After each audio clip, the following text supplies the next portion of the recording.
So the rescheduled event is called Domestic Abuse in the Workplace, Effective Support for Employees, and it's part of the 16 Days of Action to End Gender-Based Violence. The Kent Integrated Domestic Abuse Service have had a number of events running across the Days of Action to inform, educate, and inspire so that we can make domestic abuse everybody's business. And that's because domestic abuse is everybody's business. Everyone can make a difference, and that's what you're doing just by attending today. It is the last day, and this afternoon we will have our closing conference. So again, it's really great that let's just say that we've saved the best until last. During the event, you are going to be able to use the Q&A text box to the right of your screen to ask questions for Alessia and Paul. And as moderator, I will publish these and Lee will ask them at the end of the session.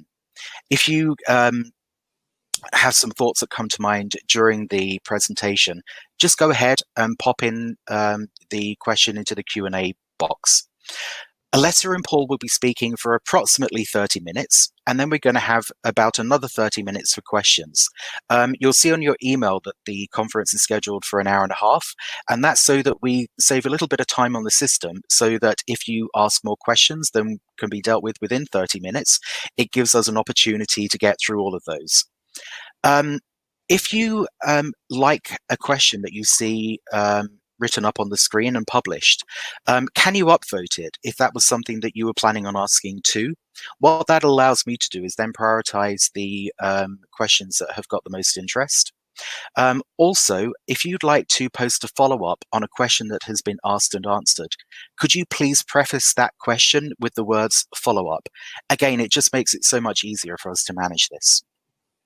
Now, if the event chimes with your experience of domestic abuse, you can seek support from the number or the website that you can see popping onto your screen now. When you've taken down that information, you can click on the cross on the top right of the message to remove it.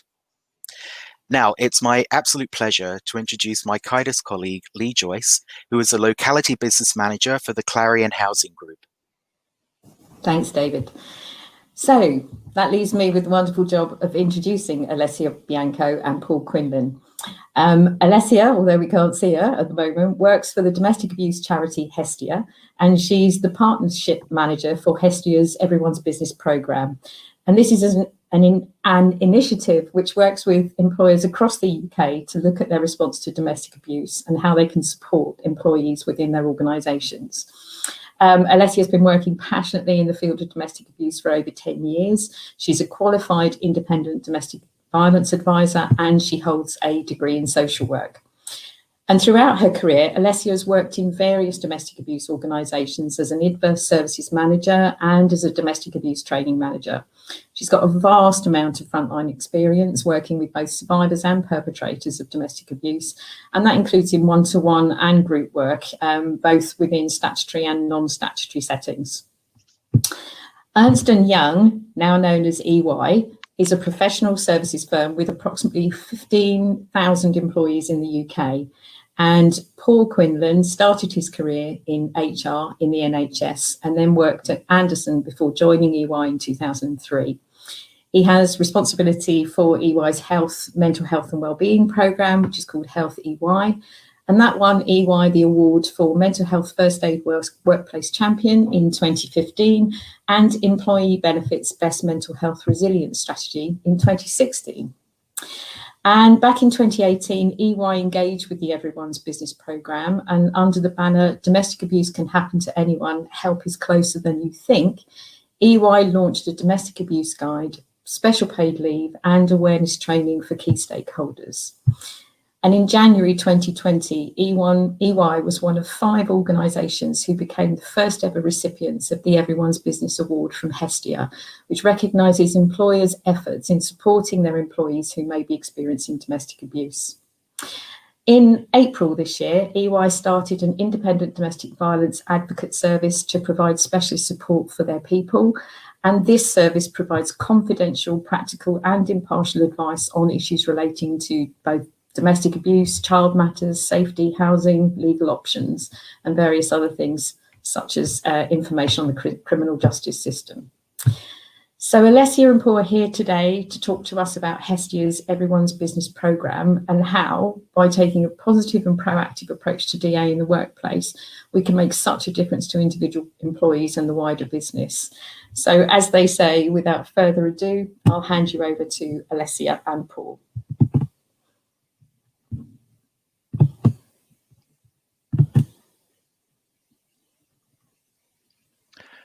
Thank you, Lee. I think I'm going to start. So let me just get to the right slide seamlessly. When we I thought after the first session was cancelled that I saw a really good film that David and Lee had, or an audio track on a YouTube video, I think, that David and Lee had pulled together. And I thought, they know so much about this.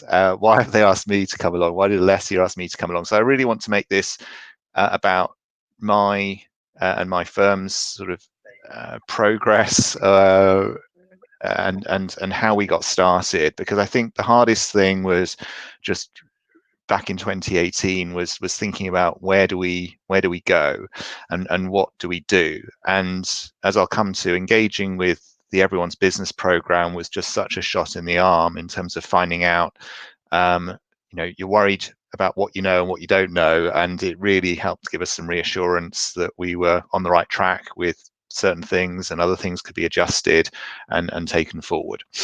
So first of all, why? And I must say, back in 2018, we had been approached earlier in the year by a domestic abuse charity talking about domestic abuse and what employers could do.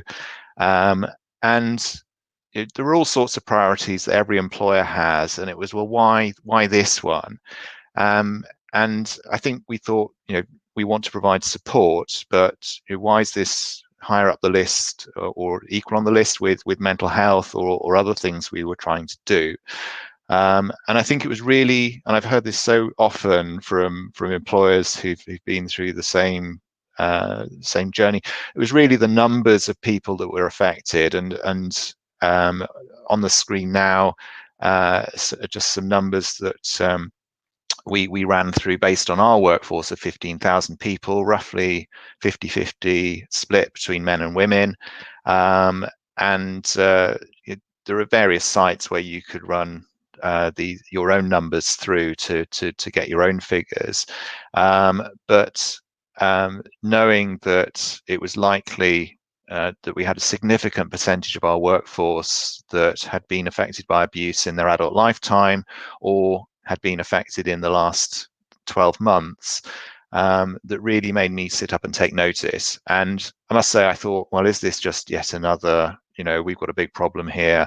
Of course, the domestic abuse charity is going to say that. But I went to the Office of National Statistics website, and from where the stats had been taken, and if anything, this was an underestimate. And I suppose the next question was, well, do we really have a problem at EY?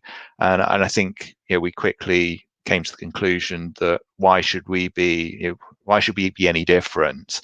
This is an issue that affects all parts of society, so that we're somehow other just wasn't really going to cut any ice. And as I looked into the issue further, just the whole question of, or issue of stigma, that made this a really hidden issue, had many parallels with some of the work we'd done on mental health as well. So that was a good framework to use and a good place to start. But there was a bit of a leap of faith to say, we really, we'd seen one or two issues that had cropped up when we were dealing with the high level of absence or a poor performer, but it tended to be fairly sort of, or in our view anyway at the time, incidental to the issue. And I think what our program has helped to do, as well as raise awareness with individuals and encouraging them to seek help, is also to raise awareness with managers and particularly with my HR talent colleagues, and help to reframe some of the issues we're seeing, and to look for, is the domestic abuse behind the reason why that individual's left her partner, and now needs to leave the country because her ability to work was linked to being on a spousal visa, for example.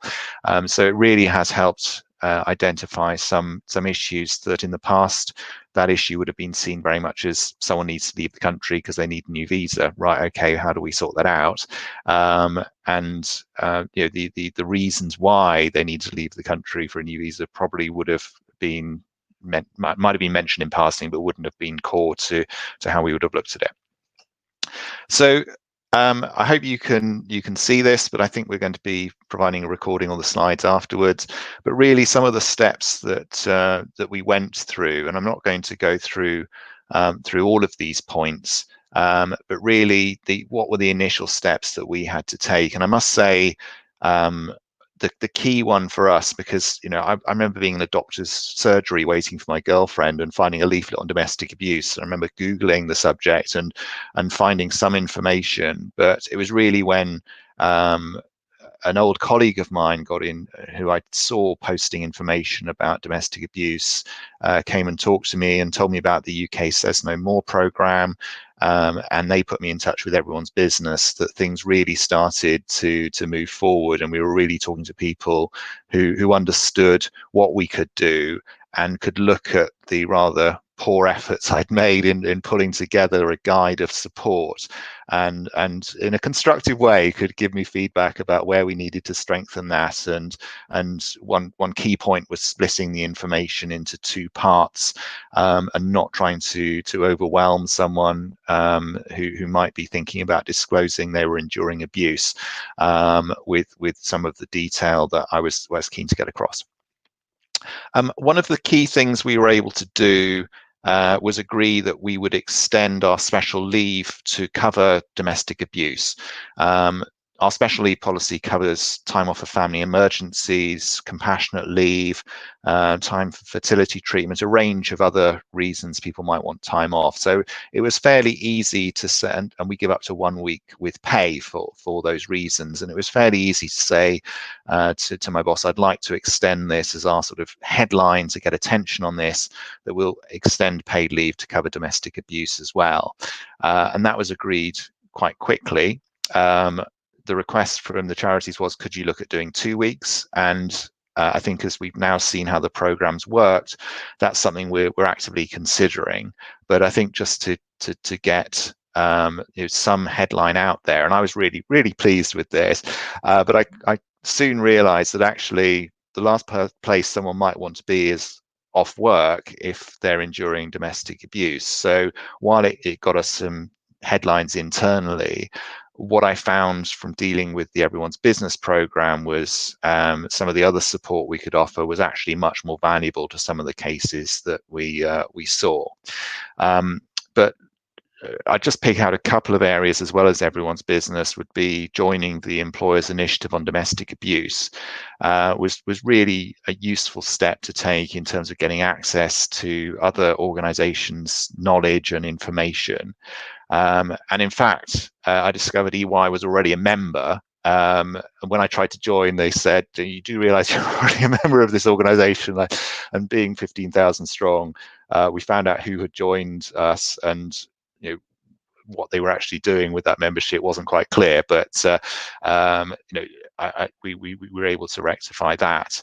And I think that brings me to my next worry, which was going out there and saying help is closer than you think had to be meaningful. We couldn't just say EY is against domestic abuse. I mean, any organization can say that, but you have to actually do something more than just an empty promise that we're supportive of you, but we're not really thinking through how we're going to articulate that support. So what did we and this is very much from 2018, early 2019, when we were summarizing what we were doing to try and help those that are thinking of dipping their toe in the water, as it were. So the guide to domestic abuse support, a lot of the information we had on flexible working, on workplace adjustments for people with disabilities, was all very relevant and was existing information that we could just pull together to use to support someone enduring domestic abuse, and there are so many different issues that we've seen, it's very difficult to say, right, we're going to do this and this in every case. The accredited training was incredibly useful just in terms of raising awareness about the complexity of the topic, and moving people on from that. This is all about people coming into work with a black eye and saying they've walked into a door, and us looking a bit worried about that. And Alessia will say more about the range of domestic abuse for those that haven't attended other parts of this conference, to remind you. Using the 16 days of action back in 2018, I wasn't really aware of the 16 days of action, but the timing just worked so well for us in terms of where we got to in sort of September, October time. We were ready to launch, and this was a great way of tying it to a bigger program. And then just trying to ensure that, and this is a constant struggle even now 2 years on, to raise awareness internally that we have this support. Because people don't go into a relationship expecting to be abused. People who are managers, who start to manage a team, think, well, I might have a poor performer, I should understand what the process would be to deal with that, what support's available to help me. But they're unlikely to think anyone in their team is going to be enduring domestic abuse or may have issues relating to issues of abuse in their past, perhaps. So to try and explain to people this is something you may need, they kind of get it, but you can see almost their brain processing it out, going, that's not high up the list of things I need to be focusing on now, and it just tends to get forgotten. So what we found much more valuable is working with key stakeholders, such as within HR, to say, look, even if you don't remember anything else, remember that Paul is running a domestic abuse program and would love to hear from you if you've got anything at all that might be linked to abuse. And for some people that's been enough to go, I know you're doing something, but I can't remember what, where is it, where's the details. A senior sponsor was very helpful, and whenever we've had a case, actually the most senior people in that part of the business have been incredibly, what more can we do? So I think there has been a real willingness to help, and working with some of our internal D&I network groups has assisted as well. So I've talked about some of the support that we offered. A lot of it, as I said, was existing support that we just tried to pull together into one place in our guide, just to say, here's a range of things to think about, both for the individual, but also for their manager. A lot of talk on many topics is we need to train up managers and poor managers. There's so many things they need to know and be aware of. And really, as I said earlier, it's having that recognition, having enough knowledge to know that there is professional support, there is a range of help within the firm from people who've got more knowledge about this topic. That was really the limit of my, I mean, it'd be great if everyone was an expert on this topic, but realistically, that was what I was aiming for. And working with a range of different teams across talent, across our health and safety team, our security team, and also at the bottom, thinking about what are we going to do in terms of help for perpetrators, because that's one thing in the past we had seen where people had been arrested and couldn't come to work, and that was suddenly, right, okay, so you've been arrested for domestic abuse, and it was very much, let's worry about the reputation of the firm and what disciplinary action we're going to take, rather than thinking about there might be a program of help that we can provide here too, because for everyone enduring abuse, we're likely to have our share of people who are perpetrating it as well. So our launch poster, just to give you an idea, domestic abuse can happen to anyone, help is closer than you think. I think the message was probably heard by those who had endured abuse or were enduring it, and we set up a webinar when we launched with one of Alessia's colleagues at Hestia, the head of the family network, and myself, and we just had 4 or 5 prepared questions that were going to be asked by the head of the family network of me for the more EY specific support, and of Hestia on the more technical issues to do with what is abuse and what help is available externally as well. And we allowed people to join that anonymously, and that sort of kicked things off. We were advised we probably wouldn't have any disclosures for 6 months because people just wouldn't trust. To my earlier point, you can say empty lots of empty words, but how do people know you're actually going to deliver, and this isn't going to be used against them and hamper their career? But we were able to have quite a few disclosures in the first year. I think it was around 20 overall, of varying issues, and some were currently enduring abuse, and others it had been an issue for them in the past that still had some impact upon them. We've now got a new poster which we finally managed to get into our loos at work on the back of doors. Clearly during lockdown and with limited access to the office now, not many people are seeing them, but they have been noticed by people going into the office, and we have had feedback about that. And very much focusing now on the advocacy service we offer, because we found, I didn't really know what an advocate, an IDVA was, but as I said earlier, having someone who could really help understand and advocate for the individual and deal with the complexities of their particular issues rather than having a one-size-fits-all, we felt was the most valuable resource we could provide. And so we agreed with Hestia to fund a free service for our people from April of this year. And then thinking about other ways very quickly before I hand over to Alessia, putting information in our alumni magazine. One of the people we were dealing with worked for us for only a few months, but I said, well, you're still an alumni of the firm and we'd love to run your story in our magazine, just as a way of raising awareness. And that, as I said earlier, is really been the main problem I'm struggling with, is just to get the message out there, working with our women's network, talking to them. We did a session on the first day of the 16 days this year, and the sad thing was the number of people who said, we had no idea you had EY had this support in place. And putting information on maternity policy, one thing I learned was the higher risk that people face when they're pregnant or when just after giving birth. So putting information in our policy, which I thought would be something people would be likely to read if they're about to go on maternity leave, could help direct people to appropriate help. And lastly, working with everyone's business, you're very pleased to have won the award for the work we're doing from Hestia, but it really helped to give us a framework of what were they looking for that they would expect a good employer to be doing in this area, and that framework was incredibly helpful. As I say, when you're starting with a blank sheet of paper thinking what do we do, having that framework was fantastic. So I'll pause there and hand over to Alessia.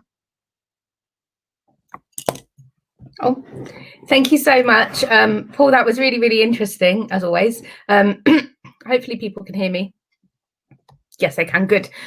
So my name's Alessia, and I work for Hestia, that Paul has mentioned. And part of Hestia is a program called Everyone's Business, which Paul's already sort of spoken a little bit about.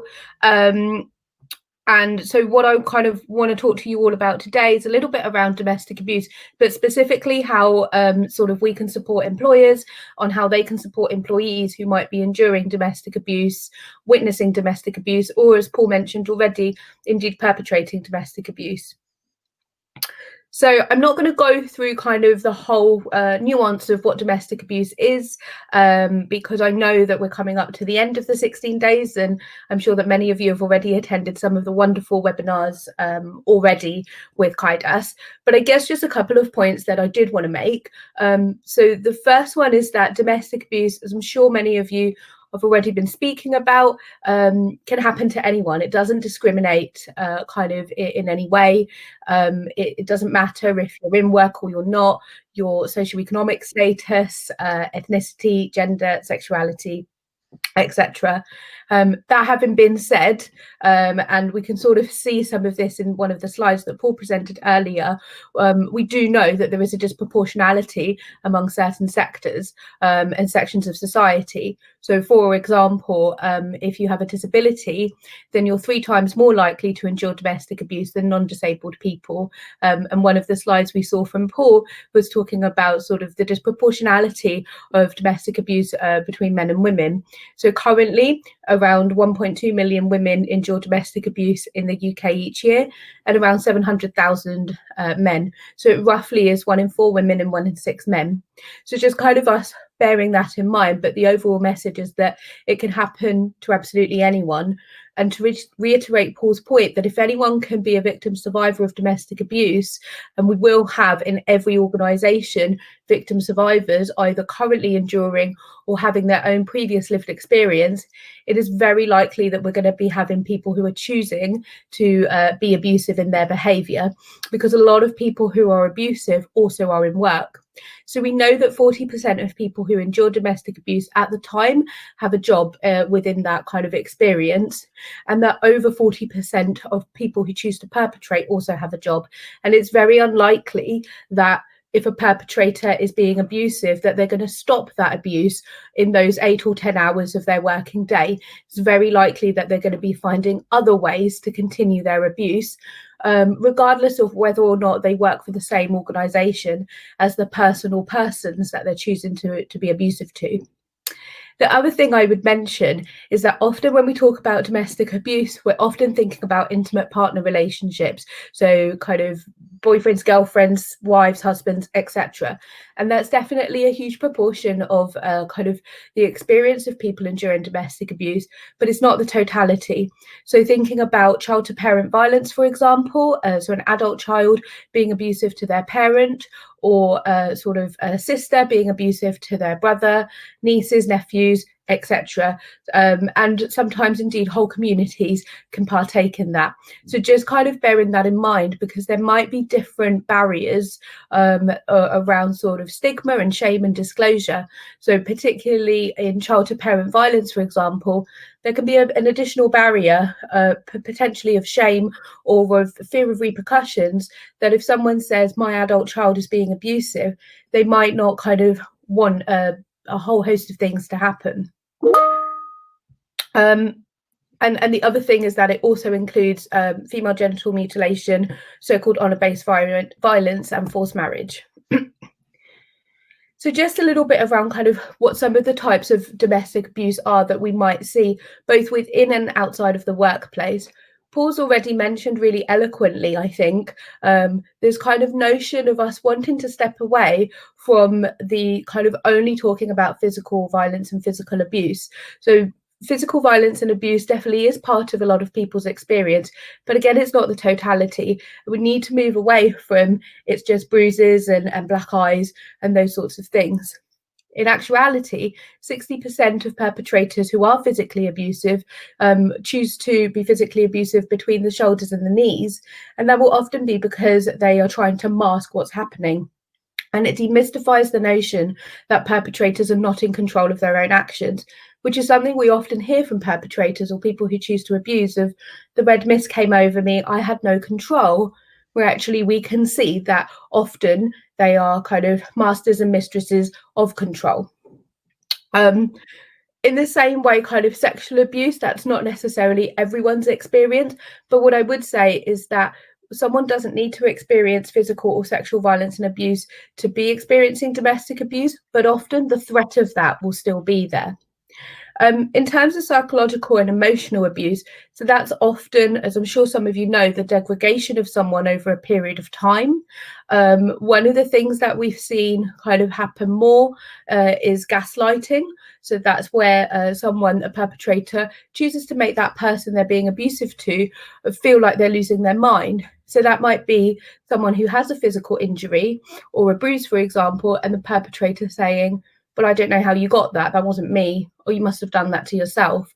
And if that person hears that message over a period of time again and again, they will eventually start to believe that and start to question their own judgment and their own critical thinking, which is so valuable for all of us as human beings.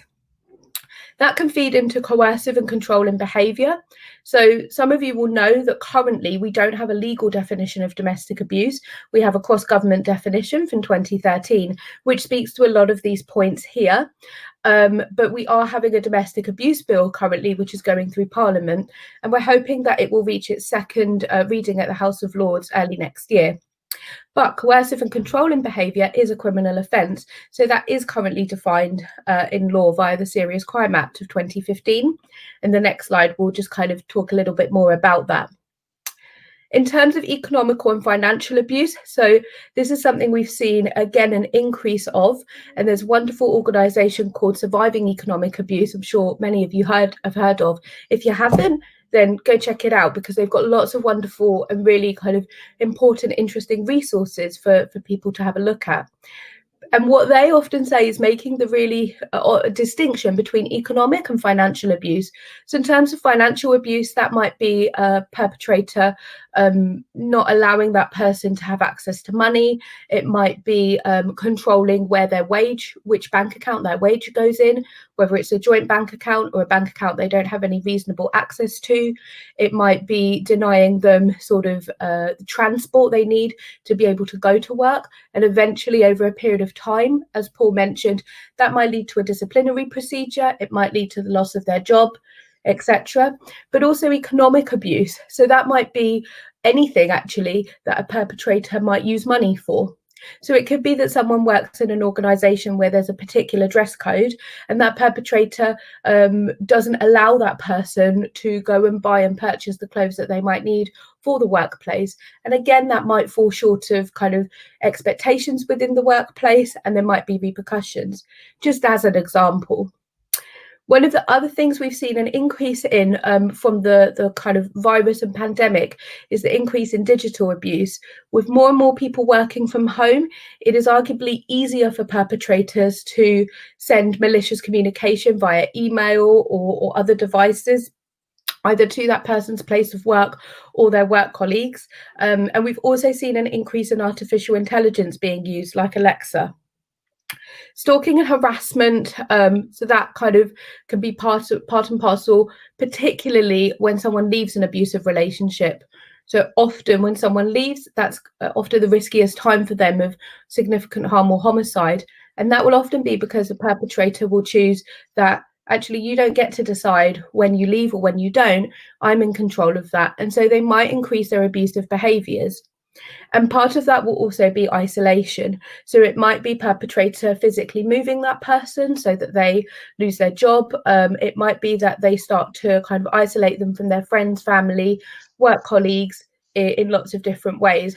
And often we'll talk about the fact that, as Paul mentioned, no one really goes into a relationship thinking, oh, this is going to be abusive. At some point, I'm going to be in fear for my life or my children's lives, or I'm going to be hurt in some way. People always kind of come with great intentions and put their best foot forward. And what perpetrators will often do is start to groom that person and their family, their friends, their support network, very similar to a grooming process that we often see in child sexual exploitation. So just thinking about what some of the warning signs might be. So we kind of might understand the prevalence of domestic abuse, and we might kind of understand what some of the what some of the symptoms might be, but how might we kind of start to think that an employee we work with might be enduring domestic abuse? What I would say is this is not an exhaustive list, and one of the things that we have learned and continue to learn is things like how this new pandemic has been impacting and continue to impact people enduring domestic abuse. So there might be sort of some things that Paul's already mentioned around increased absence that might kind of alert us to something's not quite right. And it doesn't necessarily mean that if someone's absence increases, they're enduring domestic abuse. But again, it's about thinking that we add that to the mix of possibilities that could be happening for that person. Opposite to that, it could be someone who's constantly at work, kind of not wanting to go home. And that will often be because if we're in the workplace, that might be the only safe place that that person has during their day where they're not enduring domestic abuse, which perhaps is easier if their perpetrator doesn't also work for the same organisation. Just a few things in terms of working from home, because a lot of us are still working from home, continue to do so. So some of the signs or warning signs that might make us kind of wonder or think about domestic abuse might be if someone never or very rarely is able to switch their camera on. I say that a little bit kind of tongue in cheek in the sense of my camera wasn't working today. But if you have someone who it's kind of constantly that doesn't work, that could be because their camera's just not working, or it could be because they are trying to kind of hide any injuries, or their perpetrator is controlling kind of when they can and can't do that. Also thinking about if you are having meetings virtually and a family member or a partner is in the room, that you can see if that person seems trepidatious or if they seem wary in any way, that might be kind of indicator that they're not quite comfortable with what is happening. We had a case not that long ago where a perpetrator was constantly sitting next to the person, next to their partner in every kind of team meeting, Zoom call that they were having, but was sort of kind of, again, grooming and trying to be part of the conversation with the work colleagues. And it was another manager who thought this doesn't sort of look quite right, and the person didn't seem sort of happy and seemed uncomfortable, and so called us, and through a kind of different ways of trying to contact that person, we were able to set up a safety plan with them and talk to them about, you know, the potentiality that something might be happening, and they did disclose that they were enduring domestic abuse. Other things that might be kind of pertinent, so that might be a change in behaviour. So for that manager, they could see that there was a change in that colleague's behaviour. That often will depend on kind of how well we know our colleagues and the relationships that we might have. I'm not going to go through all of them. Increased frequency of phone calls is a really interesting one, because often, like I said, perpetrators will not stop their abuse if they're in work, and they definitely probably won't stop their abuse if that person's in the workplace. So someone constantly kind of answering their phone or having to feel like I must answer emails, etc., might be an indicator. But also, if someone's constantly on the phone, that could be an indicator that they're the person being abusive. And there was a case last year exactly of this, of a company who became sort of suspicious and worried about one of their employees who was constantly on the phone, and his performance was sort of dipping. And what they were able to find, because he used a work phone to make these calls, is that he had made in excess of 600 calls within 3 days to his ex-partner, which were controlling, malicious and harassing. And he actually went to prison for some of those, plus other types of abuse, which then later came out.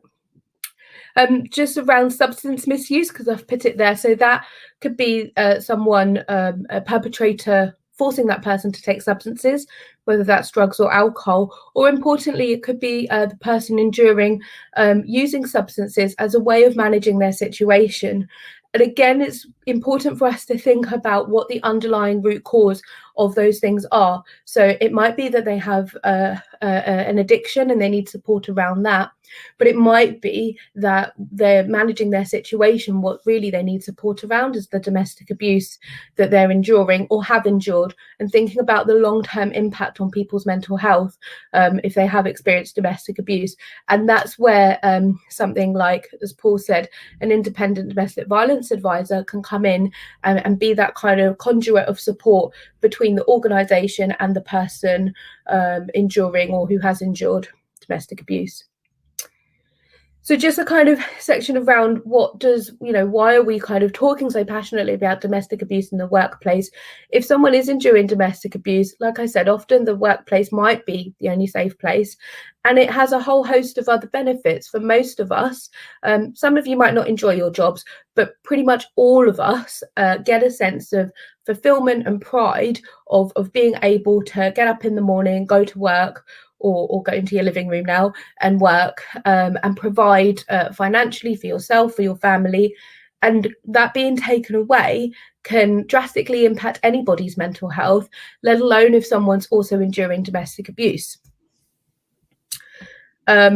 So just kind of quickly around what are we asking, what would we suggest employers might need to do to support people enduring domestic abuse? And it's really about, if someone discloses to you or you approach them and they sort of tell you that they are enduring domestic abuse, that we believe people, that we don't ask inquisitive questions, that we don't sort of ask, well, how could you have let this happen?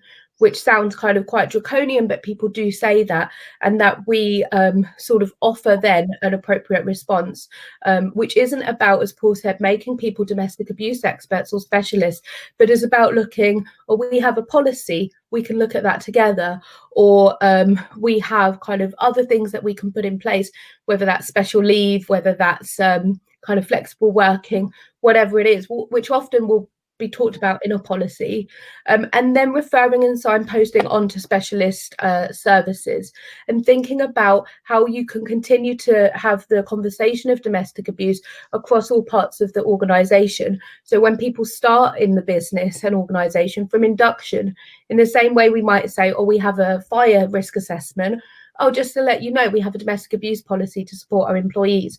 It doesn't have to be a long conversation. You're going to get the slides to this, and a lot of the stuff on this slide speaks exactly to what Paul was saying about some of the practical support that companies can put in place. And then the last thing I would say is that as a result of the pandemic, we went to the Home Office and we were able to set up an advice line for employers. So it's a free confidential advice line that anyone can contact, and it allows people to get support either for themselves, or often managers or HR or other people will call because they're worried or concerned about a work colleague. Okay, so that's me done. Okay, brilliant. Thank you both. A couple of really good presentations there. I appreciate, Alessia, you know, that was a difficult start for you this morning, so thank you very much. We have got some questions, and I think probably, not sure if it's for either or both of you. How receptive are you finding organisations to changing and developing their approach to domestic abuse? So I guess possibly Alessia? How receptive are you finding organisations to? It's really tricky. Some of it is exactly like Paul has said. There are some organisations that are really keen at the forefront, but it's a little bit sometimes tokenistic in the sense of they want to be seen to be doing really great things, but don't have the time or the energy to put in some of the fantastic work like EY have done. Without that work, it sort of falls a little bit kind of flat. And we can see that even with that work, and EY, I'm not just saying that because you're here, Paul, but they are one of the organisations that have done the most in this field as an employer. And we've heard that even that is a struggle sometimes to get that message out there. However, having said that, I think what we have seen at Everyone's Business is, because of the pandemic, potentially a massive increase in businesses reaching out and asking, how can we support our employees? And I think there has been a change and a switch in employers thinking, actually, we've got a lot of people working from home, or we're going to make people redundant, for example. We need to make sure that we have the right support systems in place, because it's about safety. So it's not all gloom. Okay, well, that's good news. And as you say, with the increase in domestic abuse and people working from home, I think it's really encouraging to hear that you have had an increase in the number of organisations approaching you. So excellent. Okay, Paul, I think this is one for you probably. Are you able to give an example of how the changes you've implemented have made a difference for an individual employee and also to your wider organisation? Yeah, I mean, it's really kind of bittersweet when we get someone coming forward, because we're glad we can, you know, the program has value and is getting, you know, we are making some people aware, but obviously, you know, some awful circumstances, but in terms of the sort of return, it can make such a massive difference. So yeah, I think it's, as I said in my talk, I think partly it's rebadging the issue. Is this a question of someone with a high level of intermittent absence who's not performing? You know, actually, what's the underpinning reason for that? Particularly if the person was a you know, may not have been a stellar performer, but a solid performer, and suddenly there's been a change. You know, that would start to what is the reason for that? It's not like someone's just been brought in and has never been able to do the job. And I think it's not always the big I mean, we have funded. I mean, we have a lot of people that we move around the country to service our clients. So, one case I'm dealing with at the moment is we've been able to provide someone with. We have service departments we use as well as hotels for longer projects, and we've been able to put someone in a service department with their 2 young children because they needed to leave the family home, and they made that decision on Monday, and the support was in place on Tuesday. So not every organization needs to do that, and we used our existing service. I just spoke to the account manager and said, look, if this situation comes up, how do we access it? It's not something I tend to do or my team tends to do, but other times it's much more simple. It's about letting someone have some more flexibility in their working hours, or in terms of the demands we're placing upon them. We know you're going through a massive court battle, and actually we're going to reduce some of the workload you've got for that period, so you can manage the various demands that are being placed upon you. And as I said, it's just thinking about, okay, what can we do for this individual? Ultimately they're under a contract with us and we need them to perform. But there are so many cases where someone's coming back from long-term absence for any sort of physical or mental health issue where we'd have a phased return to work.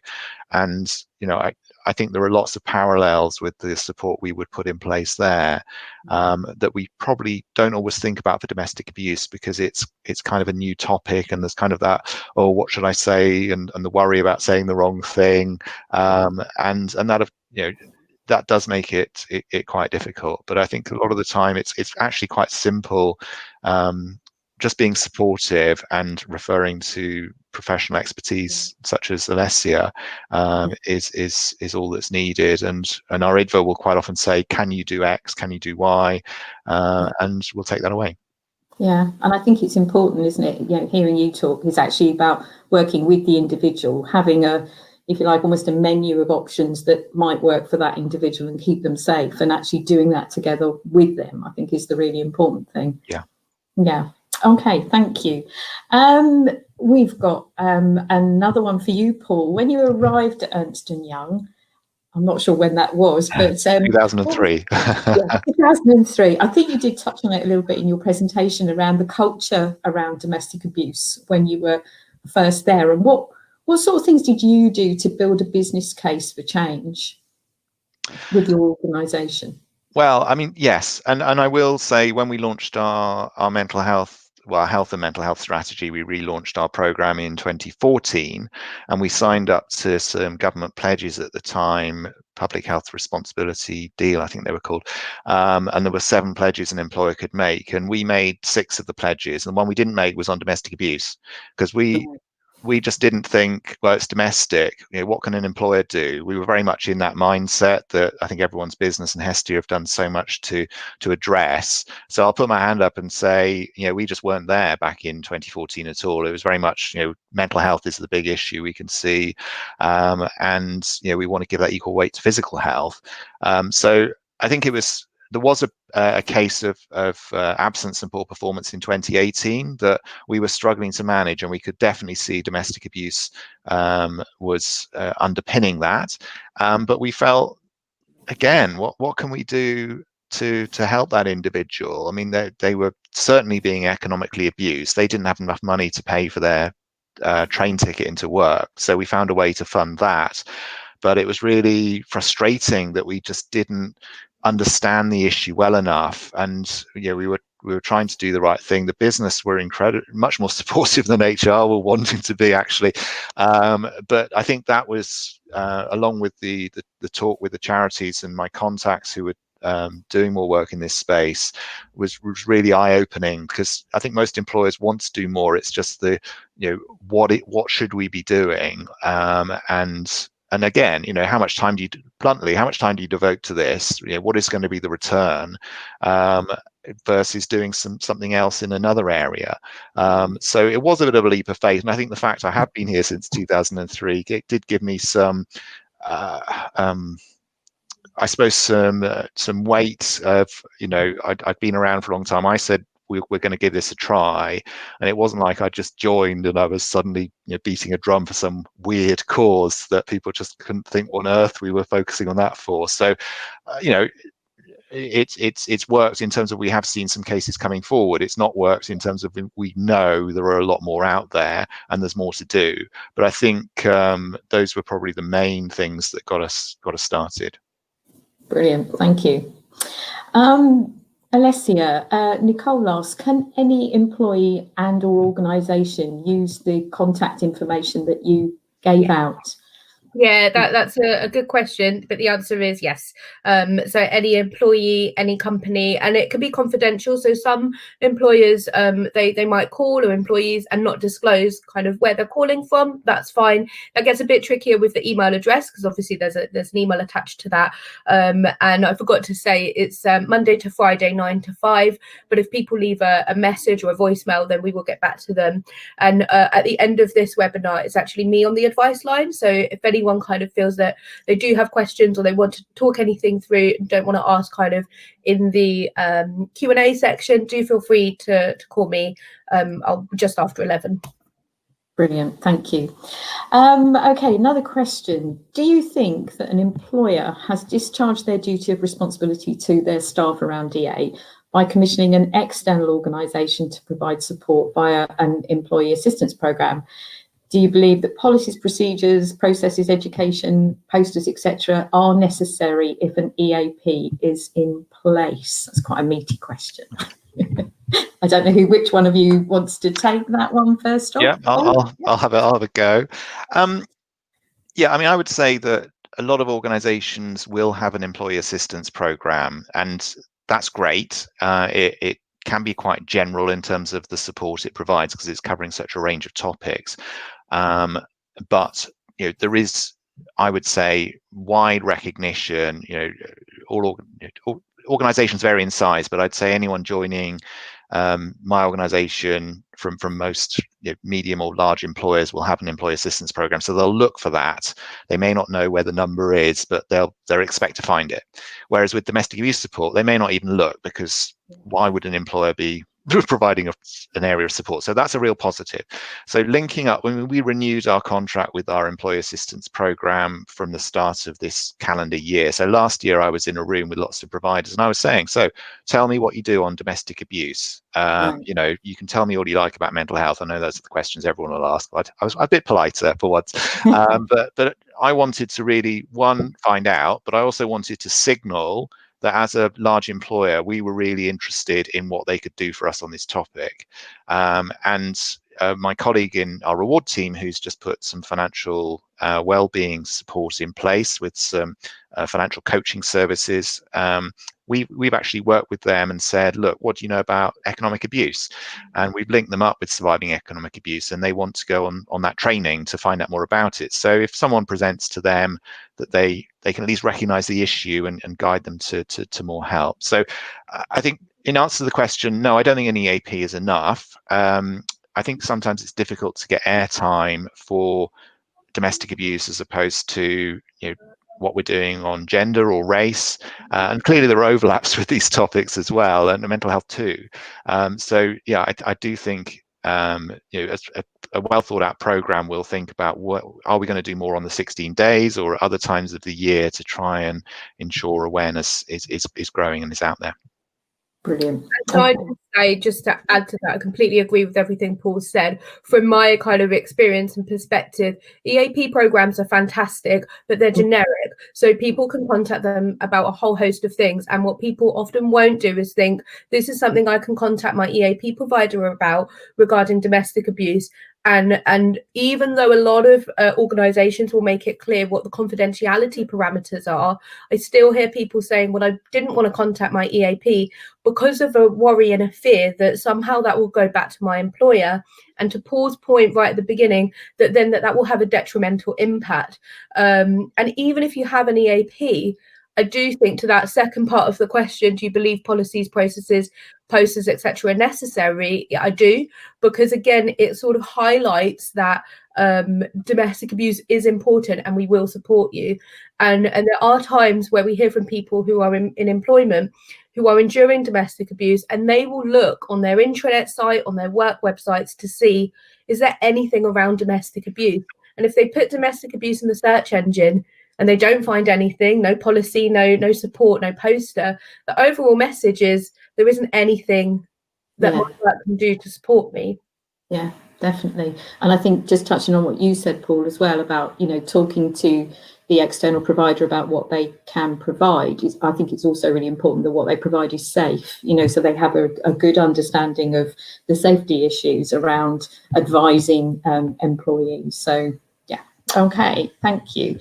Hang on a sec, we've got one here from Margaret. How well is this support embedded in schools and colleges? Possibly one for you, Alessia. Have you had any particular interest? Yeah. Really interestingly, when we went into just before the second lockdown, we actually had a little flurry of nurseries contacting us, asking around kind of how they can support their employees. But of course, with a lot of organisations, it's how can we support our employees and how can we support our front-facing kind of public, whoever that is. So that's been interesting because that's not something we... I think we might have seen just lost. She's frozen. In terms of schools and colleges, oh, have you lost me? Just for a moment there we did, but you're back now. So if you can rewind just a tiny bit. Yeah, I'm saying in terms of schools and colleges, I don't think we're there yet. We're actually delivering training for a school in January, which is really exciting because, again, it's about kind of looking at how they can support their own workforce. And then some of the messages that can be filtered through to their pupils, to kind of parents, teachers, etc. But I think there's kind of more needs to be done. And at the moment, with all the different kind of stresses and other things that schools and colleges are having to think about, I think that maybe this time next year we'll have a more positive response. But just to say, in terms of schools, some of you might know of Operation Encompass. So if the police are called out to an incident and there's any children part of that household or associated an incident of domestic abuse, the police will contact that child's school either that same day or the next day. And part of that is so that that child or children can get support as quickly as possible, which I know is different to everyone's business, but I think always important because some people don't know. Yeah, brilliant. Thank you. Paul, I've got one for you. If a member of staff experiencing domestic abuse felt that it would be safer for them to move office locations, do you think that request would be supported by managers? And if so, would it be enacted quickly?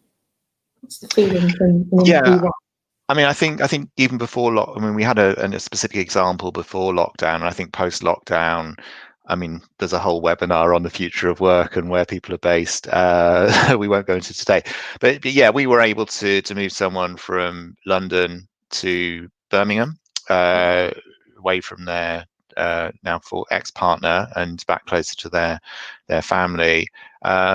They actually turned us down in the end because they got a better paid job somewhere else. And it was but you know, one of those rare cases, unfortunately. But no, but I was glad, you know, obviously they were able to, you know, get away from the situation. But yeah, that's normally our jobs would be pretty location agnostic. So that would generally be fairly easy to affect. In terms of speed, yeah, I mean, it would, you know, a lot of the time people are working on very specific projects on clients. A lot of our workforce will do that. So it does lend itself to that. If it was someone on a receptionist job that is obviously tied to a specific location, you know, we need to look at where we had availability, but yeah. Yeah, brilliant. Thank you. Okay. I've got one here from Carey, which I think probably, Alessia, is best for you first. It's great that EY have put so much in place, but how would you suggest a small local company without an HR department or EAP get started? It's a good question.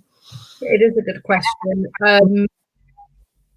First of all, I would say get in touch with someone like Everyone's Business to kind of look at, you know, what do you already have in place? Because what I find is that often organizations will start with, we don't have anything. And that's actually not true. They will have things. They might have kind of things within other policies that we can look at and then look at kind of how to bring that together. But again, not just about policies. So we were supporting another organisation earlier in the year, and they're an organisation of 5 people. So they don't have an EAP, they don't have a HR department, but they kind of came together and looked at us 5, what can we do?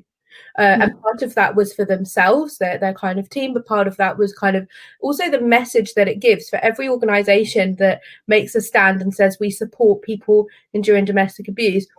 That will make other organizations think. So it doesn't matter. You don't have to be kind of a really massive company. You can be a company of 1 and we can still support. And if I can add, I mean, going from the NHS, which is even bigger than EY, is probably not the best person to comment. But I'd say I mentioned the Employers Initiative on Domestic Abuse, and that's free for any employer to join, and they are very clear that, you know, you can be an employer of 1 person and they are keen to have you, and they're very keen for existing members to recruit new members. So I'll get loads of brownie points if anyone's heard this and gets in contact with them, and you can get access to their resources. And I completely appreciate that, you know, if you're hearing from what a Lloyds Bank or a Vodafone or an EY are doing, some of that may be applicable, but some of it you'll just go, it's just not going to work. But I think there are other advantages in terms of, you know, I struggle to get the message out there to 15,000 people and to get managers to spot the signs. So I think, you know, being flexible and nimble and being more immediately, able to respond immediately, you know, there can be some advantages as well to not having our our great heft. But I do appreciate that, you know, not every organisation can afford to pay for some of the services that we're able to offer.